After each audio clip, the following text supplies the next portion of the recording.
This morning I was working on top-Wiki's business plan, which is to secure a $3.1 million life insurance policy for Sohee, Suhan, and Sok Hang. And some of my best friends are telling me the best way to do that is to also throw in a commercial development loan. And you have to kind of sit down and really think about that one for an hour or two. Think about like, okay, what's the incentives of an insurance company to collect money without me dying? And then what are the incentives of me not to die, but then if I do die, my family is taken care of equally. Maybe because I've read 200 real estate books and I've done real estate my whole life and everyone in my family does real estate, that for me it's a little bit more intuitive, like even for me, somebody who's like, an expert on real estate, I had to think about that one, like, why would that make it easier? And then I was like, oh. And then I was thinking about my best friend Lorraine and how she was telling me that when you do build like let's say like an 8-story tower in downtown Siem Reap, that there's a really, really, really thin line between very classy and very tacky. And like my best friend Lorraine was telling me, she's seen hundreds of people build skyscrapers, and like hundreds of her best friends build skyscrapers where they put their heart and soul, blood, sweat, and tears into it, and then it ends up being just like this horrific, tacky monstrosity. So she was noticed like a few principles, like the Trump Tower in New York City, the one that he lives on the top of. It has trees and has a very nice entrance. And so I was just thinking about like, okay, $3.1 million in a commercial real estate package could basically build you the nicest building in downtown Siem Reap. And this was like my first attempt.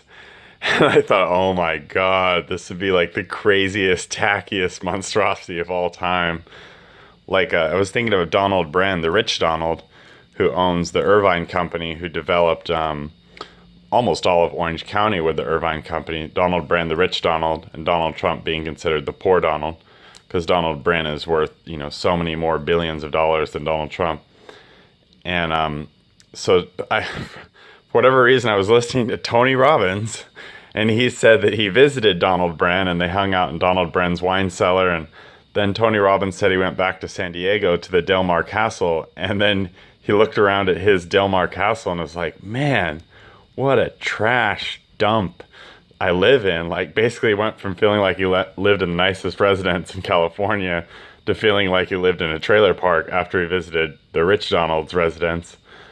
And so I was just thinking about that, because poor middle class and even upper middle class don't really think about it, but it's like Lorraine says, once you have all the money in the world, the first thing that happens is you think you're smarter than everyone else.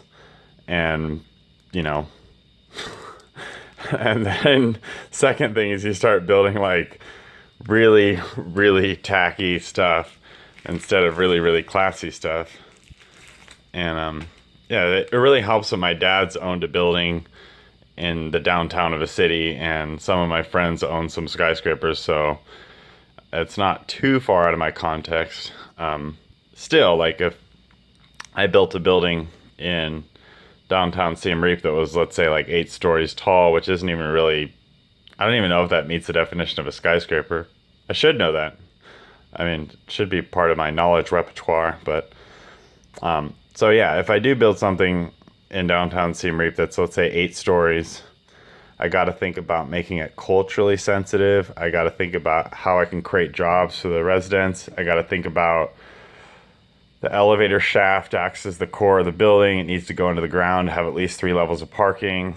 And it's kind of like my friend Lorraine said, you get exactly what you ask for in life, because for rich people, life is 80% a self-fulfilling prophecy. For poor people, they don't think about that. So life is like 3% a self-fulfilling prophecy. So it's kind of like, be very, very, very, very, very, very careful what you wish for when you start getting money and power, because you'll get exactly what you wish for.